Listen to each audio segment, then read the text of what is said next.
Chapter 11. Boxer meets steely-eyed Chuco. As of January 1989, Boxer Enriquez had heard a lot about the carnal, Ernest Chuco Castro, but he'd never met him. Once, he had seen Castro being escorted while they were both doing time at Folsom, but they were never housed on the same cell block. They didn't know each other.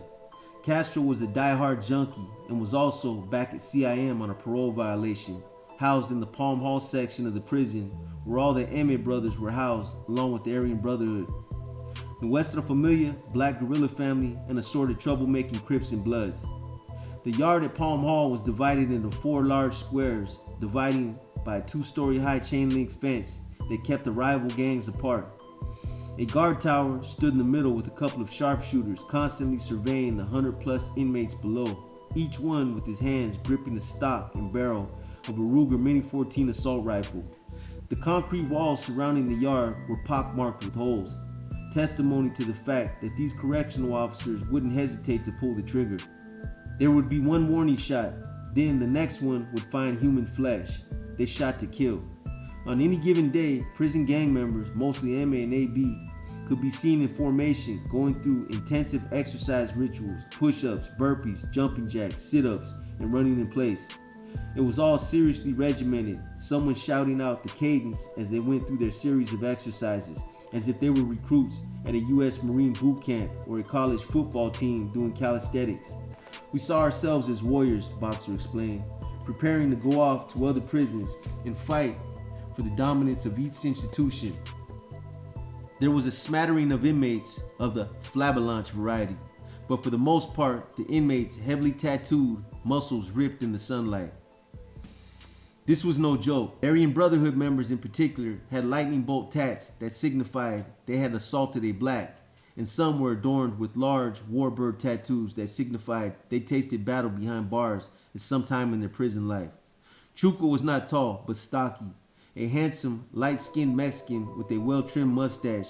He always combed his hair straight back after a shower, and afterward, it would stick straight up. He was a self-taught martial artist who looked like a thug. Boxer remembered that Chuco was an impressive figure. There was no doubt about it when you looked into his eyes, green come fuck me eyes that also said, I will fuck you up if you mess with me. At the same time, Castro was a thinker who didn't rush to judgment. He had emerged as a strong, charismatic, natural leader from the Barrio Nuevo Estrada gang in East Los Angeles, where he was something of a legend. In 1975, Chuco and his homeboy from V&E were involved in a shootout with L.A. County Sheriff's deputies that became known as the East Mob Massacre. It all started when a young man went to pick up his date in a neighborhood frequented by the Barrio Estrada. It all started when a young man went to pick up his date in a neighborhood frequented by the Barrio Nuevo Estrada gang.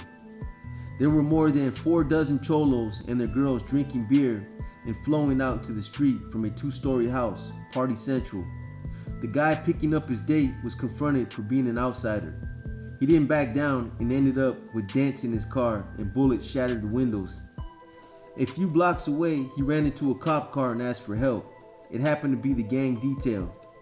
The deputies decided to return to the scene with the victim so he could identify the suspects. He drove back, followed by an unmarked deputy car and a black and white trailing. Other gang deputies and a detective's car planned to drive in from an opposite direction.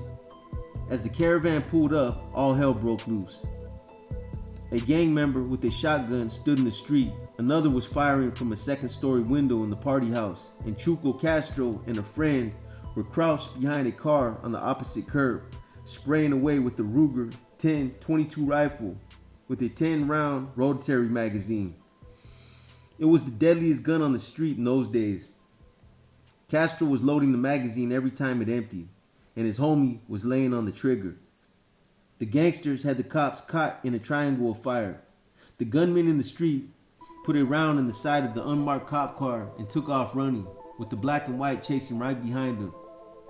25-year-old Richard Valdemar, a Vietnam vet turned gang deputy, pulled his vehicle up on the sidewalk for cover and was taking heavy fire from the 2nd-story window as he fired back with his .38 revolver. The detective unit pulled up along the curb and a veteran cop in a suit and tie got out and took aim on Chuco's homeboy, who looked down to check his weapon and took a bullet in the top of his head. As Chuco turned to run, a second shot caught him in the lower back and he went down in a fog. In the air, there was the smell of adrenaline mixed with gunpowder as two teenage gang members, a body length apart, were sprawled in the street, each in a pool of his own blood. Deputy Valdemar holstered his weapon and walked up to the lifeless bodies as paramedics worked furiously to revive the gangsters who was shot in the head. He'd seen plenty of soldiers shot up in Nam, and he knew instinctively that the guy was dead. In all truthfulness, he could care less if either one of them lived.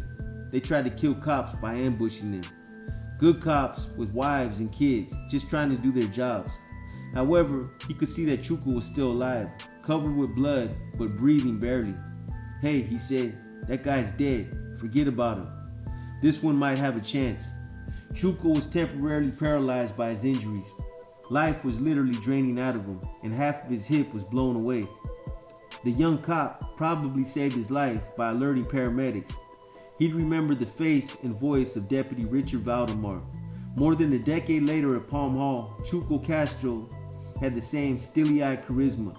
Boxer Enriquez said that Chuco quickly earned his admiration and respect. There was a young, hippie-type gang member known as Payaso from Long Beach who somehow got crossed up with the Mafia. A hit was ordered to take him out. Payaso stood alone on the yard with a 2-inch gash in his neck, dripping blood, after a camarada opened him up with the box cutter knife. The hitman dropped the blade on the pavement right next to the victim and took off.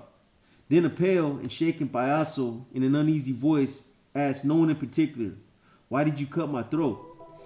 I was watching all this from 10 feet away, standing in a loose huddle of Mafia members, Chuco, Sinan, Grajeda, Tati Torres, and Carlos Lomas. And what happened next was unbelievable. A gritty Payaso, blood gushing from the wound in his neck, leaned over, picked up the box cutter, and came right at us. This all happened in a matter of seconds. The guard in the tower was already posing his rifle. Then, continued Boxer, Chuco stepped toward the bleeding victim and gave him a death stare saying, "Flush the razor right now. Go flush the fucking razor." There was an open toilet at the corner of the yard, maybe 10 feet away. The victim stumbled over there and flushed the weapon, just as a warning bullet from the tower guard's rifle zinged across the top of our heads and cracked against the concrete. The guard screamed, "Yard down, yard down." The alarm buzzer whooped away like the sound of a Gestapo truck heading into the Warsaw ghetto. Convicts dressed in their white underwear and tennis shoes hit the ground in a prone position all over the yard.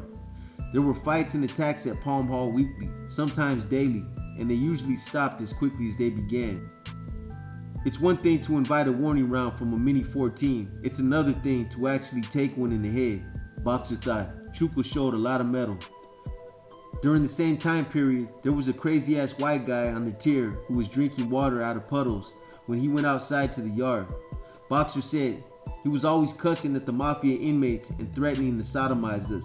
He was just nuts. The MA faction had had enough of his antics and wanted him transferred out. Boxer told the lieutenant in charge, "This guy doesn't belong with us. He's sick. Save him by getting him out of here." The lieutenant pleaded with his CDC superiors to stop putting mental cases out on the yard with the mafiosi, but the brass wouldn't listen. So Chuco, a prolific jailhouse stabber who ordered even more, joined the MA brothers in calling the hit on the psycho. He enlisted the young camarada Payaso, who had his own throat slit a few weeks earlier, to do the bloody deed. It was one of those shaky Mafia deals, explained Boxer, assuring Payaso he'd get a clean slate with the mob if he did the hit. Payaso took the assignment, came up behind the mark while on the yard, pulled his head back by the hair, and sliced open his neck with a razor-sharp box cutter. It was, in Boxer's words, an Italian necktie, the blood pouring out in what looked like little red chunks of jello. The target screamed in agony and confusion. "Ah," Boxer recalled. The sight of it was horrendous. Unbelievably, the crazy ass lived, but he had a noticeable scar across his throat to remind him not to disrespect the Mafia. None of the mafiosi could quite remember why Payaso had been hit in the first place, but the kid had won their grudging respect for moving on the crazy ass. Chuco, along with the other carnales, gave him the promised pass. A couple of days later, the lieutenant came to Boxer and asked him why they did the hit. "We got tired of him cussing at us," answered Enriquez. "I am the devil. Nobody can talk to us that way. We are Mafia." Chuco and Boxer became cellmates in the following days. They became good friends. Enriquez found that Chuco wasn't book smart. He was politely smart, street smart, mob smart, and always supported me. Loyalty was important to him. That was why the next incident especially unnerved Boxer. Chuco offered to give him a trim. Inmates weren't allowed scissors, so they had to jerry-rig their own haircutting tools. Castro popped the blades out of a safety razor and attached them to combs. It was like a hair whiz that trims your locks. Boxer noticed that Chuco's hands were shaking as he broke out the blades. He started thinking, "Oh shit, this guy's so nervous. What did I do?" Some adrenaline rush must be causing his hands to tremble. Maybe he's not going to cut my hair. Maybe he's going to cut my throat. Then Enriquez felt his own hands start to shake a little bit. A correctional officer walked by, slowly taking the afternoon count. A sane man, fearing for his life, would have said something. Chuco was well into the haircut, and his hands seemed to be trembling like those of a 70-year-old cerebral palsy victim. "Move your head," ordered Chuco. "Here it comes," feared Boxer. All through the haircut, over and over again, he thought, this might be it. He refused to be a coward and rationalize, if it comes, it comes. But it never did. Chuco finally finished the longest haircut Boxer had ever experienced. A week later, it became apparent that Chuco's hands shook all the time. It was some kind of nervous disorder. In the mob, little clues about threats to your morality, real or imagined, popped up all the time.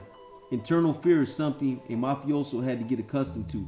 "Every day in my life," said Enriquez, "I was scared for my own life." But he and Chuco formed a long-lasting relationship.